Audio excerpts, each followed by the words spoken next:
Karimjon shu oriqqina bir qotmadan kelgan chaqqongina yigit edi. Istarasi juda ham issiq edi. Doim qo'lida fotoapparat ko'tarib yurardi. Ko'pincha shlyapa kiygan bo'lardi. Karimjon bilan biz o'sha o'tgan asrning 80-yillarida Samarqand davlat universiteti rus filologiyasi fakultetida o'qiganimizda tanishganmiz. U kishi shunda 2-kurs talabasi va men 4-kursda edim. Biz birgalikda Samdu qoshidagi Shalola she'riyat klubi mashg'ulotlariga qatnadik. Shalola she'riyat klubining bir mashg'ulotida u muhabbat haqida she'rlar o'qigandi. Shunda rahmatli marhum professorimiz ustoz O'zbekistonda xizmat ko'rsatgan fan arbobi Nuriddin Shukurov Karimjonning ijodiga yuksak baho berib, shu yigitdan bir yaxshi ijodkor chiqadi degandi.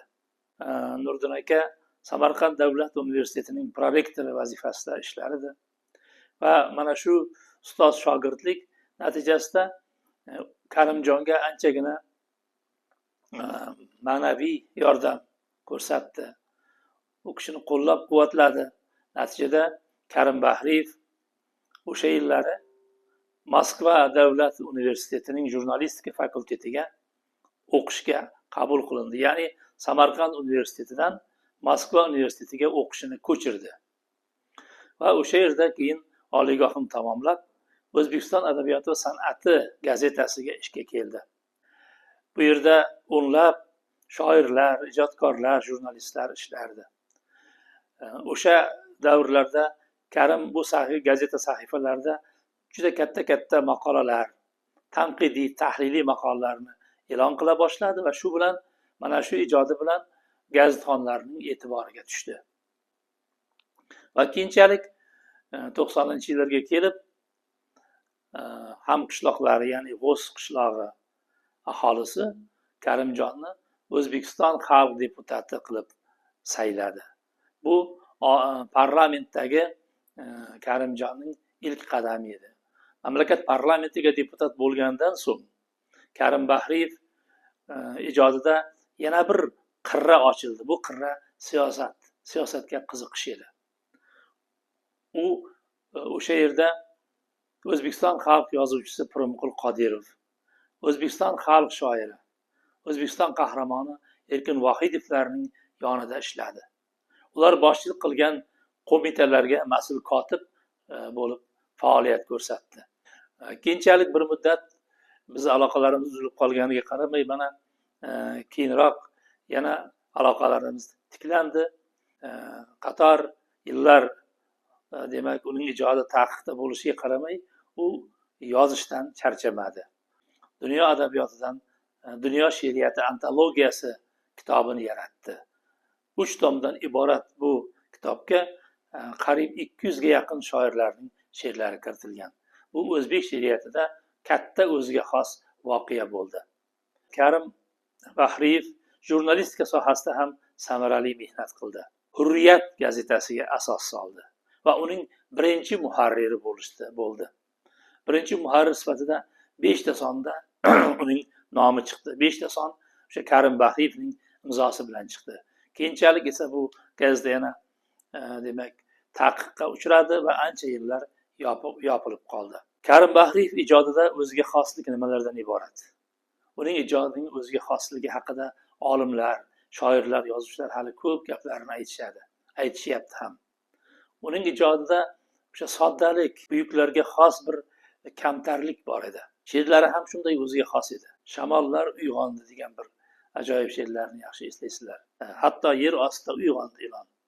Shunday bir go'zal tongda deyapti, o'lgim kelmayapti onajon deb demak boshlanadigan she'rlari bor. Bundan tashqari o'sha sevmasa sevmabdi bir o'yinchi qiz, dunyoda qiz kammi onajon degan misralari bor. Karim Bahriyev juda ajoyib lirik shoir bo'lish bilan birgalikda nazariyotchi ham edi.